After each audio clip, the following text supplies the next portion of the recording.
ايه ده؟ الخزنة دي ليها رقم سري؟ اكيد طبعا. وسعي كده.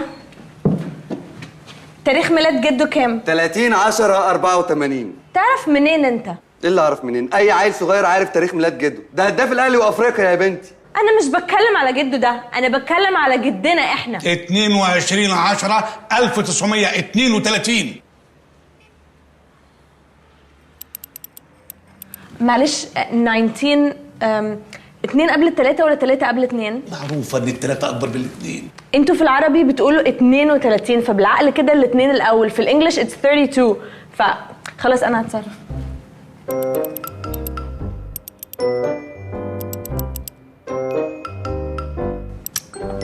ما بتفتحش. طب جربي كده تاريخ ميلادي. تاريخ ميلادك انت هيفتح الخزنه ليه؟ عادي يعني، ما هو بيفتح الايميل بتاعي. الباسورد بتاع الاي تي ام بتاع جده كام؟ يعني ايه الاي تي ام دي؟ الاي تي ام اللي هو الرقم القومي. يا ابني رقم قومي ايه؟ هو كان لحق الرقم القومي؟ الاي تي ام دي البطاقه القديمه، عشان كده اسمها الاي تي ام، اللي هي دلوقتي بيسموها الاي تي. مش لما تيجي تخش مكان يقول لك لو سمحت هات الاي تي بتاعك؟ صح، هو ده. انتوا متخلفين؟ ايه اللي بتقولوه ده؟ ده تخلف. هو المكان ده بيخلينا نفكر بشكل متخلف؟ نفكر بشكل علمي شويه. احنا ممكن نشوف رقم العدد بتاع المجله اللي معاكي ده. يعني ايه رقم العدد؟ فين ده؟ رقم العدد اللي موجود على المجله من بره. ساي انا بس بعد اذنك، بعد اذنكم، بعد اذنكم، ممكن بعد اذنكم. اتفضل.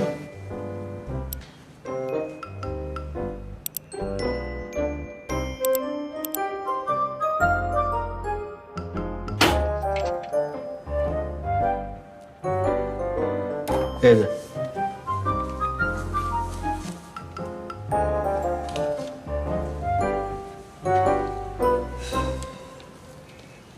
فين الفلوس؟ وديتي الفلوس فين؟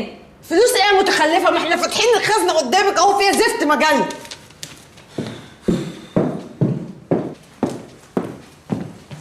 ايوه، طب احنا هنعمل ايه دلوقتي؟ هنعمل ايه يعني؟ هنقفل المرسم ونروح؟ ما احنا لقينا مجله تانية. يا نيلي، ما ممكن تكون المجله دي لغز جديد يودينا للفلوس. لغز جديد ازاي يعني بقى؟ مش فاهمه.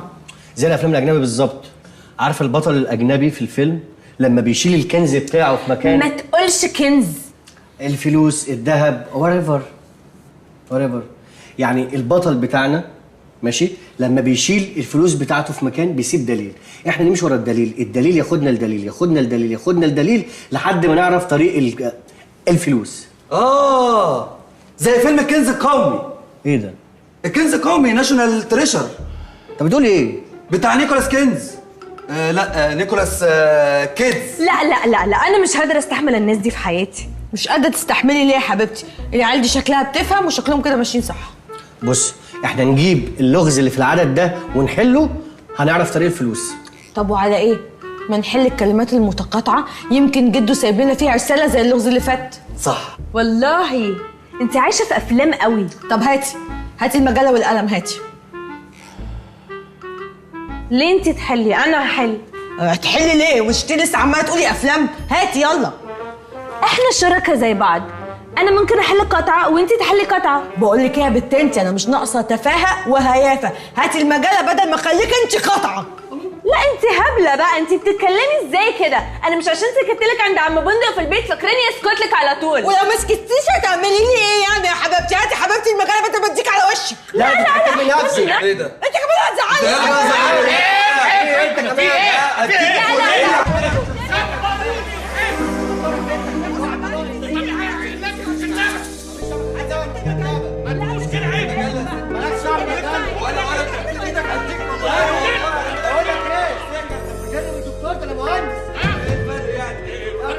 مكتب تنسيق يا اخي، عيب. لا ولا بس مش كده. هو ما اتكلمش. مساء الخير. انتوا مين بقى لا مؤاخذة؟ الله، بندق. ازيك يا بندق؟ انت فين يا مؤاخذة بقالك فترة؟ اهلا عم دهب. اهلا عم دهب حبيبي. ازيك يا بندق؟ وحشني. انت عامل ايه؟ الحمد لله. سنين ما شفتكش من يوم من كده، الله يرحمه مؤاخذة ما مات. عارف الظروف بقى والدنيا وكده. هو حضرتك كنت تعرف جده؟ عز المعرفة، ده كان حبيبي. اكيد انتوا بقى احفاد مكاوي صح؟ واضح ان حضرتك ذكي ولماح. يبقى انت بقى اكيد شريهان بنت عبد الحليم. واضح ان حضرتك ما عندكش تمييز خالص. انا نيلي، واللي لابسه بطاطس هناك دي هي شريهان. بطاطس في عينك، انا شريهان يا بيه. شريهان ونيلي، ابقى انا بقى عمو فؤاد. حلو. جدكم ده اصلا الله يرحمه كان صاحب الروح بالروح، انا اعرفه من ايام ثوره 52. حضرت معاه تأميم الكنال، حضرت والعدوان الثلاثي، وحضرت معاه افتتاح ويمبي. لا حلو. يلا يا بنات عشان احنا ما انتوا عارفين كل حاجه. طب ليه مش هنحل كلماته متقاطعه؟ طيب متقاطعه ايش؟ مش وقت متقاطعه دلوقتي. يلا يا بنات احنا كده هنتاخر. هنتاخر على ايه؟ هو احنا في حاجه في حياتنا غير ان احنا نحل اللغز؟ لغز؟ لغز ايه يا مؤاخذة؟ اللغز الحياه كلها الغاز والذهب. وانت عارف البنت دي اصلا شقيه حبتين، بتحب انها تحل الالغاز بتاعت جدها. ما شاء الله. يا بنات لو عشان احنا العربيه مستنيانا تحت. ها خلص. يلا يلا يلا. طيب يا بنات، طب خلينا نشوفكم بقى. انا مكتبه مؤاخذه هنا فوق المرسم على طول. لو عايزوا حاجه تعالوا لي. ها طب الخزنه السريه احنا سايبينها مفتوحه. نمشي. سلام بود. مع السلامه عودة. خلينا نشوف. هتوحشني. معاك المفتاح، اقفل انت بقى والسلام عليكم. الف سلامه. الله يسلمك.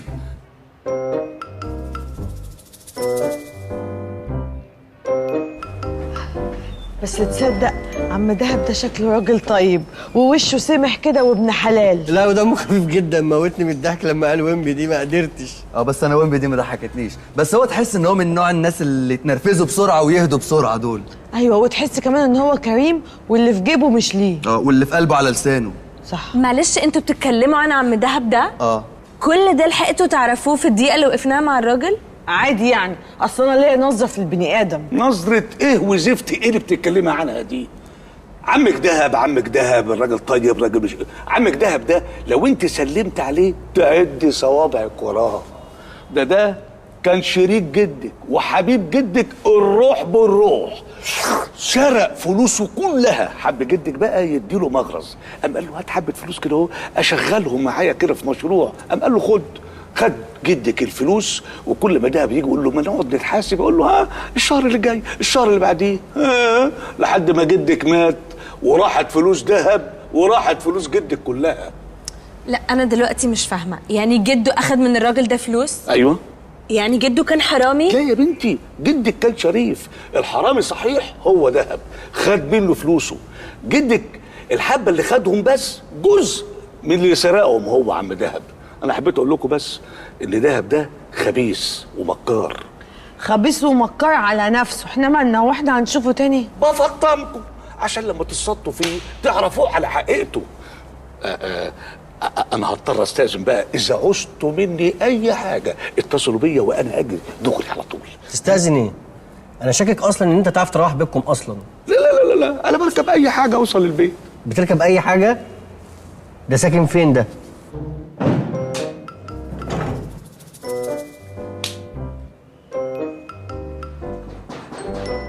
ادخل. ضحى وصل يا ريس. خليه يدخل.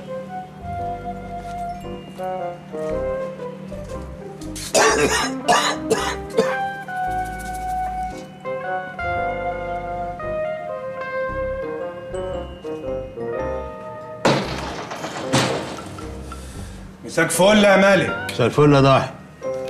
مؤاخذة.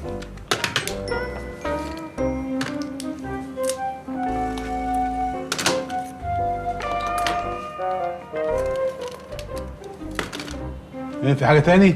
لا بس انا اليومين دول ماشي خفيف خفيف عشان في الجهاد. طب خلي بالك عشان يكون في حاجة ولا تقعد عليها. لا مفيش حاجة، بطمن. خير يا مالك. انا عايزك يا ضاحي.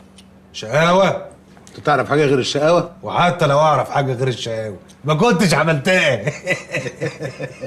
طب اسمعني بقى كويس. عينيا. دلوقتي نيلي وشريهان ظهروا في المرسم النهارده مع بنداري. والله العظيم؟ نيلي وشريهان؟ ايوه. وهيعملوا الفوازير السنة دي ولا ايه اللي صار؟ وزير ايه؟ نيلي وشريهان مين؟ نيلي وشريهان احفاد مكاوي. مكاوي مين؟ ما انت لو تخرس وتسمع الكلام هتفهم الحكايه. اوامرك يا مالك. مكاوي ده كان صاحبي وشريكي، وفي الاخر غدر بيا وسرقني. هو في حد يقدر يسرقك يا ملك؟ مش ده موضوعنا. امال موضوعنا ايه؟ موضوعنا ان مكاوي ده كان عنده فلوس كتير قوي. وطبعا فلوسي في وسطيهم. ولما مات الفلوس اختفت، محدش يعرف راحت فين. وكل واحد له قرشين بدا يدور بطريقته. وظهور نيلي وشريهان احفاده دول معناها انهم لقوا سكه على الفلوس دي. فهمتك، يعني انت عايزني اخلص على نيلي وشريهان قبل ما يوصلهم للفلوس. الله يخرب بيت غباوتك. ولما تخلص عليهم انا هستفيد ايه؟ صحيح. انا عايزك تحط عينك عليهم، تراقبهم ال 24 ساعه، تعرف هم ساكنين فين، بيروحوا فين وبيجوا منين وبياكلوا ايه ويشربوا ايه، وكل معلومه تعرفها تيجي تبلغها لي. خلاص استبينا، بس الاول اتفق على عرقي. سامعك، قول.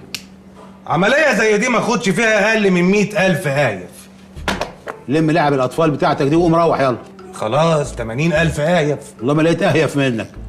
اخر كلام 50,000 هايف. 50 ليه؟ وانا مأجر جيمس بوند؟ لا، مأجر ضاعي، وسعادتك عارف مين هو ضاعي. ما انا عشان عارف مين هو ضاحي مفيش اكتر من 5000 جنيه. قلت ايه؟ وانا مش هكسر ال 5000 جنيه دول معاك يا ملك.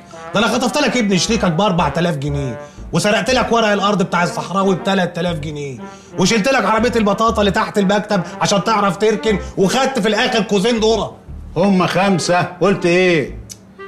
5 مش هكسر كلمتك يا ملك، بس اللي انت قالت عليك. تجيب لي فواتير بيها وانا حاسبك. استبينا. استهجز انا بقى. ايه راح فين؟